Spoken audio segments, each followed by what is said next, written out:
Convidamos então para falar sobre o tema a senhora Clarissa Zomer, da ABGD de Santa Catarina. Por favor. Bom dia a todos. Eu vou conversar com vocês hoje sobre a geração distribuída e como que a gente está aqui em Santa Catarina nesse momento, número de conexões e potencial. E para começar, eu vou me apresentar. Eu sou a Clarissa Zomer, eu sou arquiteta, eu sou doutora em engenharia civil e especialista em sistemas fotovoltaicos integrados a edificações.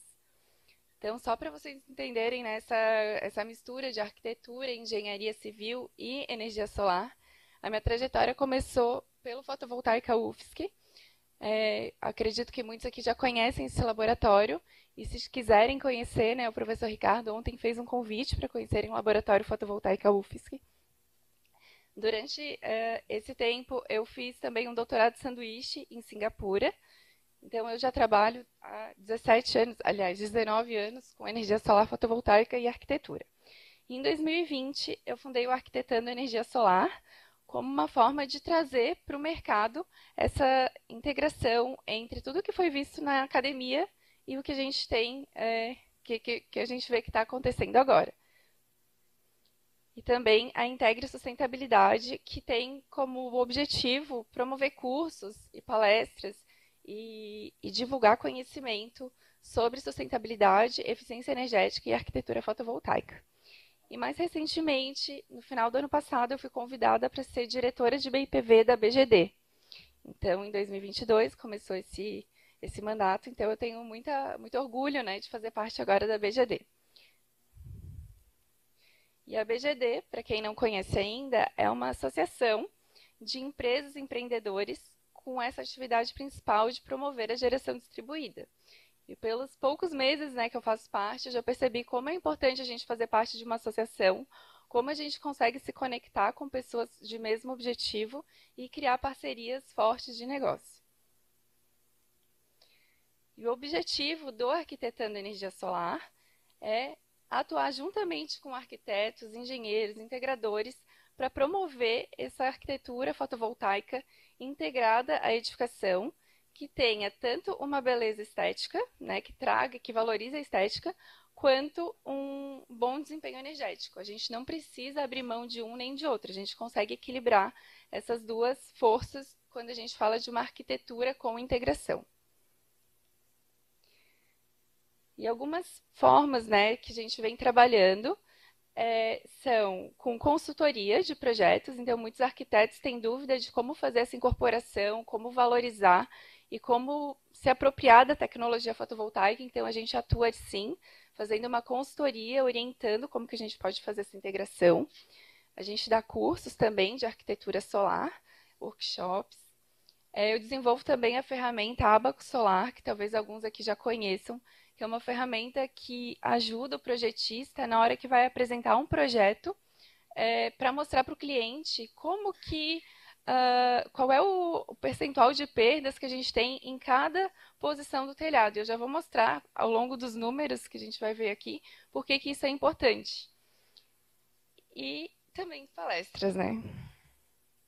Então, quem quiser conhecer mais, é só entrar no site Arquitetando Energia Solar ou acompanhar pelo Instagram. E agora a gente entra no assunto da palestra em si, que são esse número de conexões.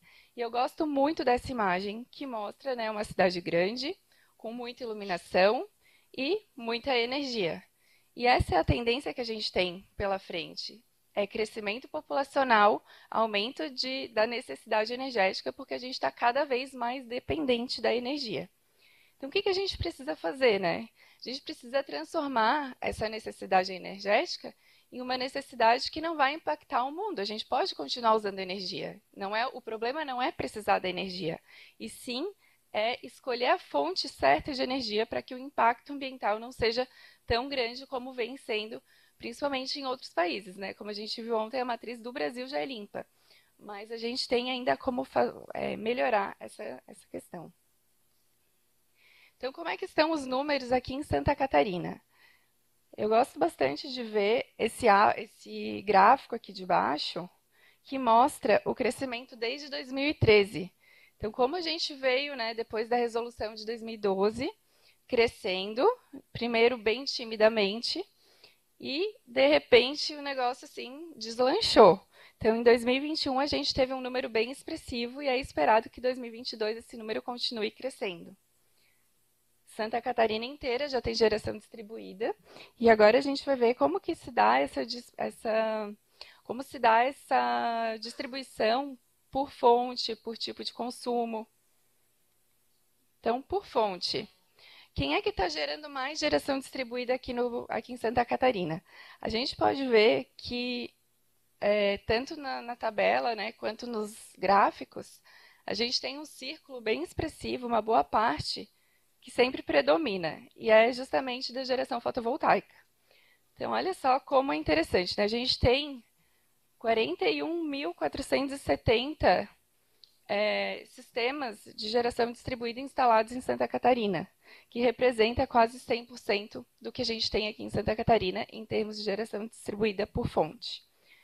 Em unidades recebendo crédito, esse número também chega bem perto de 100%. E quando a gente vai para a potência instalada, as centrais térmicas, elas começam a ganhar, né, um pouquinho ali de força, mas a geração fotovoltaica ainda é muito mais expressiva. Quando a gente olha para a modalidade, a gente tem que o autoconsumo remoto e a geração própria são os predominantes. Então, o que é a geração própria?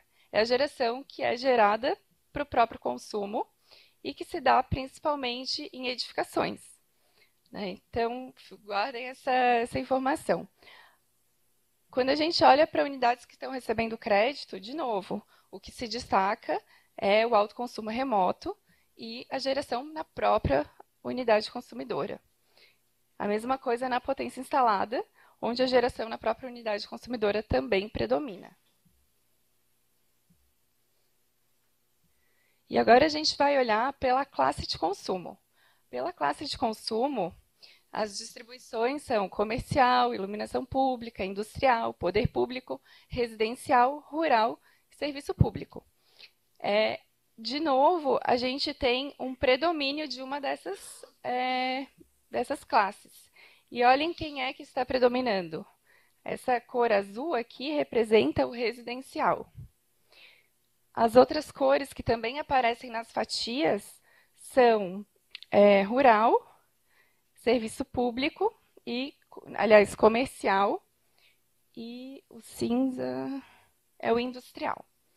Mas quem está com mais força ali é o residencial. E o que a gente pode avaliar sobre essa informação?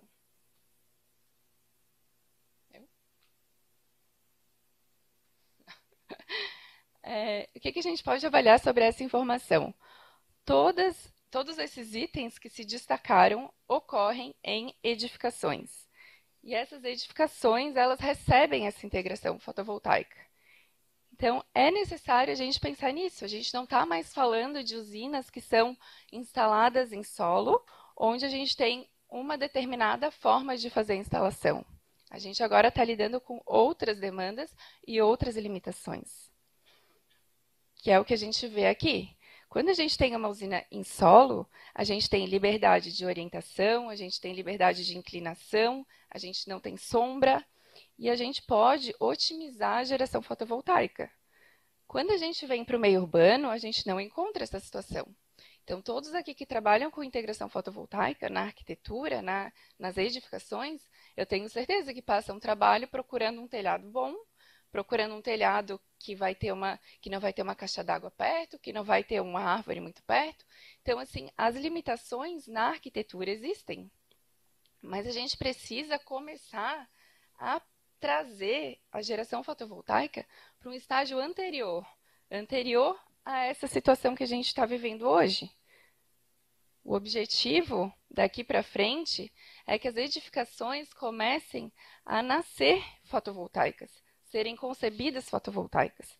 E aí a gente tem uma série de potencial aí para aproveitamento. A gente pode usar na cobertura, a gente pode usar na cobertura plana, na cobertura curva, a gente pode aproveitar os sheds das fábricas, a gente pode trabalhar com pergolados, com estacionamentos, com módulos semi-transparentes ou com módulos opacos, com módulos bifaciais também, eles funcionam bem quando a gente está falando de estacionamento e pergolado, em atras e clarabóias, em brises, em fachadas, que daí a gente pode trabalhar tanto com a parte opaca quanto com a parte envidraçada, que seria transparente. E, enfim, são muitas possibilidades que a gente consegue valorizar tanto a estética, né, que a gente vê que não tem uma interferência negativa do módulo na arquitetura. E também, conhecendo os impactos, a gente consegue trabalhar com um bom desempenho energético. Então, a gente precisa, sim, falar de arquitetura solar. O mercado das edificações residenciais é o que está mais crescendo aqui, né? Quem trabalha com integração fotovoltaica sabe disso. E o futuro da arquitetura é solar, assim como o futuro da solar é arquitetura. Eu fico à disposição para esclarecimento de dúvidas e convido todos a seguirem as nossas redes sociais, no Instagram, no LinkedIn, no YouTube e o próprio site. Obrigada!